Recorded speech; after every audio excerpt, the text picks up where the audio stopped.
Makanya jangan menyia-nyiakan waktu yang kita punya. Semua orang itu punya waktu yang sama. Jadi kenapa orang sukses bisa lebih sukses dari orang-orang biasa? Karena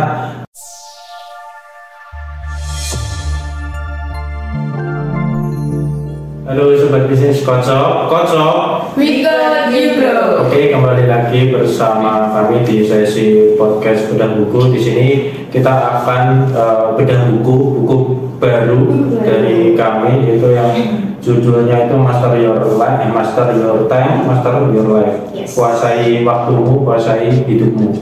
Jadi di bab ini itu kita akan membahas mengenai manajemen waktu. Dimana waktu itu sebenarnya manajemen waktu itu penting untuk membentuk kehidupan kita sebenarnya. Di sini ada pepatah dari Benjamin Franklin. Apakah Anda menghargai itu? Maka jangan sia-siakan waktu, karena dari waktulah kehidupan terbentuk. Itu tadi, dari waktu kita bisa membentuk kehidupan kita. Makanya jangan menyia-nyiakan waktu yang kita punya. Semua orang itu punya waktu yang sama. Jadi siapapun yang bisa memanajemen atau membuat waktunya seefektif mungkin, itu mereka bakal lebih cepat untuk terbentuk hidupnya, mungkin lebih sukses ataupun lebih berkembang ke depannya gitu. Sebelum kita membahas waktu lebih lanjut, di zaman sekarang ini itu sebenarnya masa yang paling baik buat kita semua. Karena apa? Karena adanya perkembangan teknologi yang sangat besar, kemudian ada teknologi modern, kemudian ada perkembangan kedokteran juga. Pokoknya apapun lah tentang kehidupan kita yang sekarang ini sebenarnya udah enak banget daripada zaman-zaman sebelumnya. Dan di zaman sekarang pun kita pun sebenarnya banyak potensi dan peluang yang bisa kita dapatkan dan bisa kita ambil untuk membentuk diri kita. Kemudian di sini ada beberapa poin, ada sekitar 3 poin. Nanti bakal kita bahas mengenai di sini. Yang pertama ini pendahuluan, di mana jenis waktu yang berbeda-beda. Jadi di sini kita akan membahas gimana kita membagi waktu pada situasi yang berbeda-beda dengan seperti mengambil keputusan seefektif mungkin di waktu yang berbeda-beda. Oke, kita lanjut ke subbab yang pertama. Di sini ada the quality of your life, kemudian yang kedua ada berhenti dan berpikir, kemudian yang terakhir ada juga pilihan dan keputusan Anda adalah segalanya. Nah, mungkin dari yang pertama nih, the quality of your life, mungkin ada kakak-kakaknya yang mau menjelaskan. Nah, sebelum aku potong dulu, sebelum menjelaskan, kita kan belum perkenalan. Oh iya, kita perkenalan dulu. Saya Tegar Yudis Firmansyah. saya Mifta Setiawati. Saya Nadia Jarwati. Oke, langsung kita lanjut ke yang pertama, the quality of your life. Kalau dari aku, ini aku udah baca tentang the quality of your life, di mana itu kualitas hidup. Nah, dalam kualitas hidup ini terdapat ada beberapa manajemen waktu. Nah, manajemen waktu itu merupakan ada manajemen personal, terus ada manajemen hidup, terus juga ada manajemen diri sendiri. Terus jika kita mengendalikan waktu dengan baik, kita juga akan sulit bagi Anda untuk mengendalikan hal lainnya gitu. Nah, di sini dijelaskan juga ada di dunia ini ada orang tersukses dan orang terkaya. Dimana untuk kita ini di dunia memiliki 24 jam waktu perharinya, dimana kita ada perbedaan antara orang sukses dan orang terkaya. Terus kalau orang tersukses itu bahwa orang-orang sukses bahkan dengan potensi yang lebih sedikit dan peluang yang lebih kecil. Sedangkan kalau orang terkaya, dia itu lebih memanfaatkan waktu dengan cara yang lebih baik dan lebih efektif gitu. Nah, di sini juga dijelaskan bahwa ada keahlian ataupun skill di mana kita itu kalau mau bertindak itu harus berpikir terlebih dahulu. Jadi sebelum kita melakukan sesuatu, kita harus berpikir apa yang kita mau lakukan atau bertindak, dan itu kita harus tahu resikonya gitu. Ya, tadi ada mengenai Sebenarnya kan kita masing-masing, bahkan orang sukses ataupun kita yang biasa aja, punya waktu yang sama, 24 jam yang sama. Kenapa orang sukses bisa lebih sukses dari orang-orang biasa? Karena orang-orang sukses itu memanajemen waktu seefektif mungkin. Jadi berbeda sama kita. Orang sukses bahkan sebenarnya itu punya potensi dan peluang yang lebih kecil karena mereka lebih memikirkan cara seefektif mungkin untuk hal-hal yang ingin dicapainya gitu. Kemudian di sini juga ada menyinggung mengenai aset finansial kita, di mana aset finansial kita itu yang berharga sebenarnya kemampuan kita untuk mendapatkan uang. Gimana caranya kemampuan kita untuk mendapatkan uang itu? Dimana kita semisal kita bekerja itu orang mampu membayar kita, jadi kita melakukan aktivitas menghabiskan waktu semisal 8 jam per hari itu untuk mengembangkan diri kita dengan kita memanajemen waktu dengan orang mampu membayar kita. Itu merupakan aset finansial kita. Kemudian di sini juga ada Thomas Edison yang menulis berpikir adalah pekerjaan yang paling sulit yang menjadi alasan kebanyakan orang lebih suka mati daripada berpikir. Itu makanya banyak orang-orang yang mungkin punya tantangan hidup yang memaksakan mereka untuk berpikir keras, itu mereka berpikir lebih baik mending mati daripada mikir ini itu. Padahal dengan kita berpikir sebenarnya itu membuat kita lebih cerdas ke depannya, karena kita bisa memikirkan dari berbagai kondisi atau situasi, kita bisa mengambil langkah untuk menyelesaikannya gitu. Kalau aku mau nanggapin yang tadi ya, karena kan ada yang udah kebanyakan berpikir nanti udah berat banget nih pikirannya, jadi dia langsung kayak udah ambil jalan tengahnya gitu loh. Dia nggak akan nyelesain masalahnya dengan cara tadi dengan bunuh diri, karena kan mungkin kita kan juga nggak tahu ya apa yang mereka pikirkan, apa yang mereka rasakan dan apa yang mereka alami. Mungkin dari sisi mereka juga sendiri udah kayak kebanyakan pikiran, ada masalah di kerjaan, mungkin ada masalah di hubungan dan sosial, atau masalahnya dengan rumah. Jadi semua pikiran itu akan jadi satu dan itu akan buat dia kayak stres sendiri. Dia mendem sendiri dan gak cerita sama orang lain dan gak berbagi pikiran mungkin ya. Jadi kayak mungkin ya udahlah, daripada aku harus pusing mikirin ini, aku mending bunuh diri aja. Mungkin kalau dari aku buat teman-teman atau mungkin dari aku sendiri yang kemungkinan akan ngalamin hal itu, karena kan kita nggak tahu ya itu akan terjadi sama siapa aja. Lebih baik kita kalau mungkin ada masalah, kita ada teman yang diajak untuk bertukar pikiran. Kayak semuanya aku sama Nadia, mungkin aku ada masalah ini, nanti aku udah percaya sama dia, nanti aku bakalan bertukar pikiran nih enaknya gimana. Jadi kan nanti kita akan sama-sama nyari solusi. Gitu sih. Itu kadang pandangan kita mengenai masalah itu berbeda sama pandangan orang lain gitu. Jadi kita perlu banget ketika ada masalah, kita perlu untuk cerita ke orang yang kita percaya, agar kita nggak salah jalan istilahnya. Sama ini nyambung ke yang nomor 2, itu kan berhenti dan berpikir.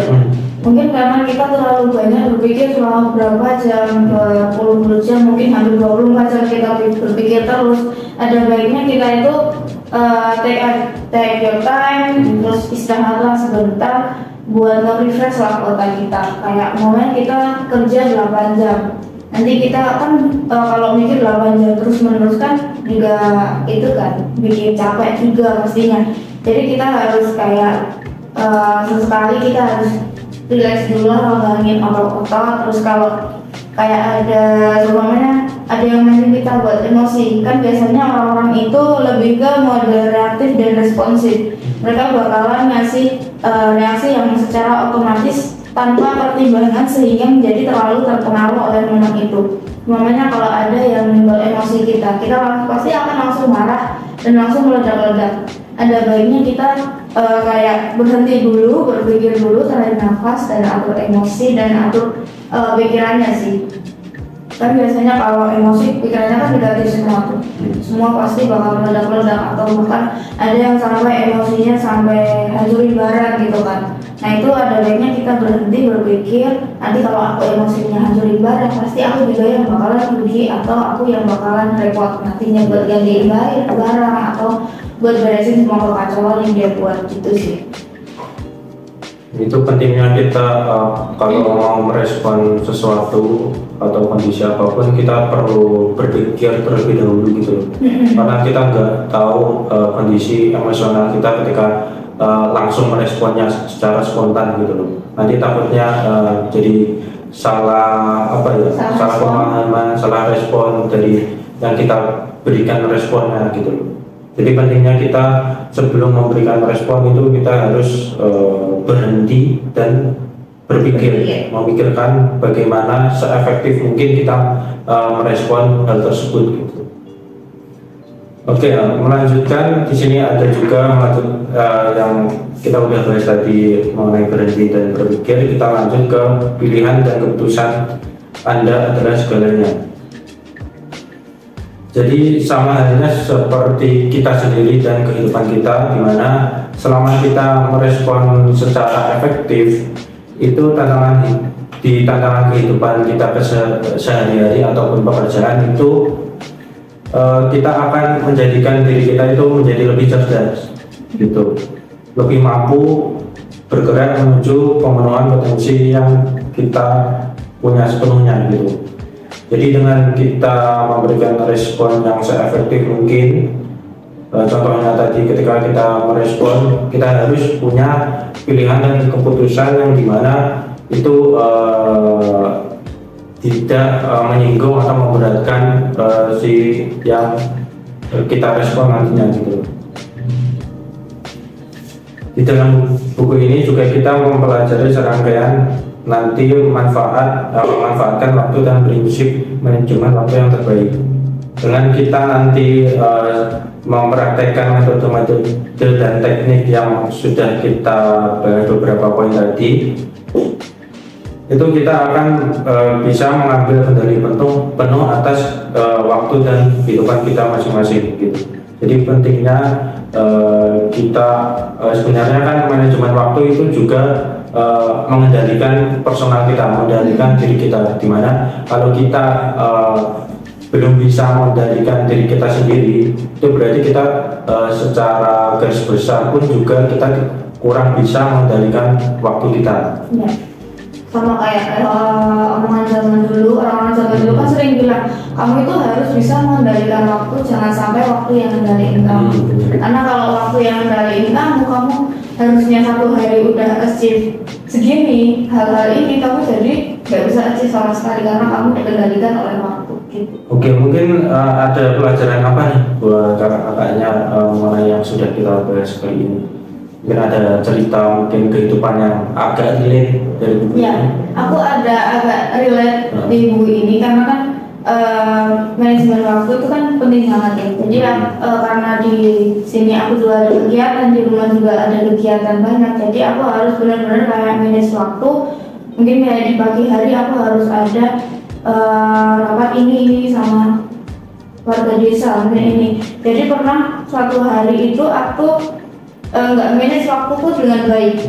Kayak aku tuh harusnya jam 9 ada rapat sama anggota-anggota di masjid jam 9 pagi.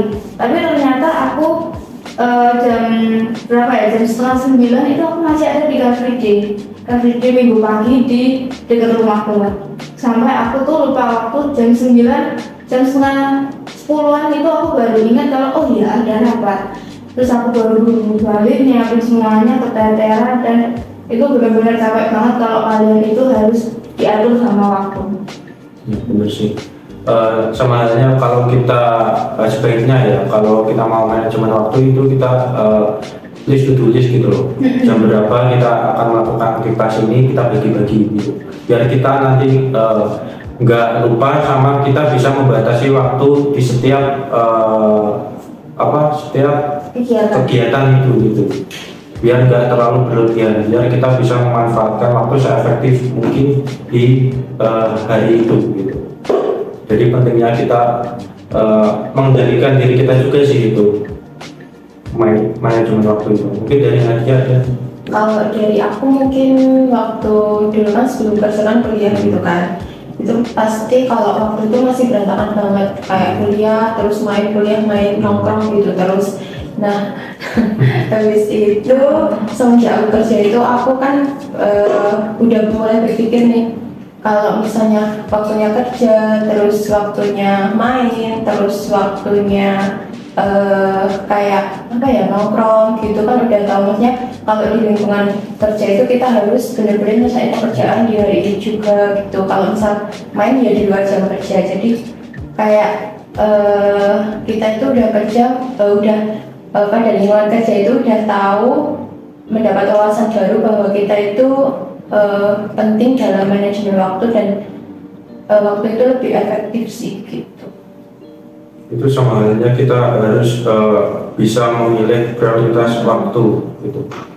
Mana waktu yang lebih penting, dan mana waktu yang bisa mungkin kita alihkan ke waktu yang lain gitu. Misalnya main ataupun nongkrong itu kan sebenarnya bisa kita alihkan ke waktu yang lain. Selain kalau pekerjaan kan kita nggak bisa, jadi kita harus prioritasin itu gitu. Kalau dari aku sih setelah baca buku ini, ini aku udah nerapin juga sih, mungkin udah lama juga. Setiap harinya itu sejak aku kerja itu tiap harinya itu setiap pagi itu ataupun sebelum tidur aku menulis apa yang perlu aku kerjakan di besok, mungkin di pekerjaan besok apa aja, biar nanti ketika aku di waktu itu, semisal di jam kerja itu aku nggak bingung. Karena kalau aku nggak punya to-do list itu, aku pernah suatu hari nggak punya to-do list itu aku nggak ngapa-ngapain, bingung banget. Dan itu bahkan jadi capek banget karena nggak ngapa-ngapain, bingung mau ngelakuin apa, bingung. Jadinya itu ya, kita perlu kalau manajemen waktu perlu mungkin to-do list lah itu. Mungkin caranya, mungkin ada cara lain dari kakak-kakaknya mungkin. Kalau aku ya hampir sama kayak to-do list, cuma kayak lebih di konsisten lagi. Cuma karena kan udah tak buat to-do list nih, pagi aku bangun jam segini nanti bikin ini ngapain aja. Tapi ternyata kayak tadi, kadang aku yang diatur waktu, kurang tegas sama diriku sendiri sih. Kalau udah selain to-do list itu aku caranya harus benar-benar bisa maksain diri. Itu kalau aku semisal nggak mau kebablasan waktu mengerjakan salah satu kegiatan itu, biasanya aku itu ngeset alarm ataupun kalender di jam-jam tertentu biar aku nggak kelewatan ataupun kelupaan gitu. Itu mungkin itu saja mungkin yang bisa kita bahas mengenai pendahuluan dari buku Master Your Time, Master Your Life. Pendahuluan yang jenis waktu yang berbeda-beda. Tadi ada 3 poin yang sudah kita bahas bareng-bareng. Yang pertama itu the quality of your life, di mana kualitas dari hidup kita itu tergantung kita memanage waktunya seperti apa. Kemudian di sini ada juga yang kedua, berhenti dan berpikir. Seperti contoh tadi, gimana caranya kita seefektif mungkin merespon sesuatu, dimana kita jangan langsung secara spontan ataupun secara otomatis itu kita langsung merespon hal-hal tertentu. Jadi kita perlu untuk berhenti sejenak dan berpikir sejenak agar kita bisa memberikan respon yang seefektif mungkin. Kemudian yang terakhir di sini ada pilihan dan keputusan Anda adalah segalanya. Di semisal hari ini pilihanmu mau nggak ngapa-ngapain atau mau melakukan sesuatu yang lebih produktif, itu nanti bakal menentukan kehidupan teman-teman di kedepannya. Makanya pilihan dan keputusan itu adalah segalanya. Oke, mungkin sekian mengenai bedah buku kita kali ini. mengenai buku Master Your Time, Master Your Life. Sebelum kita tutup, mungkin teman-teman juga belum ataupun kurang tahu mengenai apa sih coach itu.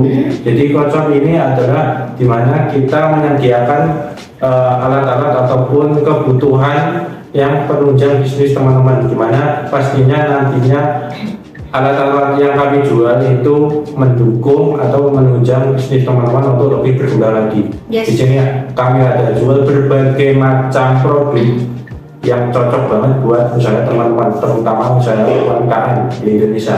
Kami support UMKM di Indonesia. Ada produk apa aja nih Kak? Nih kita juga ada banyak produk karena kita tadi ngobrol tentang manajemen waktu, terus ada pilihan dan efektivitas. Kita juga menyediakan berbagai banyak pilihan yang bisa bikin usaha kalian itu lebih produktif dan juga lebih efektivitas. Itu di printer kasir, terus ada printer barcode, terus ada scanner juga ada, laci kasir, terus ada ID card, timbangan digital juga ada, mesin penghitung uang juga ada.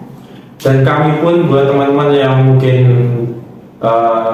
ada di berbagai daerah, kami pun juga ada di berbagai daerah, cabang di seluruh Indonesia. Ada 6 cabang di Indonesia. Ada di mana aja nih Kak? Nah, untuk cabang kami ada di Jakarta, terus Surabaya Timur, ada di Makassar juga, terus Semarang, ada di Medan, terus ada Surabaya Barat juga. Jadi udah hampir lengkap lah di berbagai kota di Indonesia. Jadi buat teman-teman, silakan kalau teman-teman punya usaha dan teman-teman mau usahanya lebih berkembang dan lebih maju lagi, teman-teman bisa cobain produk-produk yang kami jual. Dan teman-teman bisa lebih gampang aksesnya untuk beli produk-produk investasi bisnis teman-teman di marketplace kesayangan kita seperti di Shopee, Tokopedia, Blibli ataupun Lazada.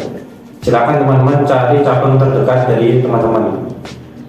Oke, mungkin sekian podcast kita kali ini. Sampai jumpa di podcast selanjutnya. Coach, We got you bro.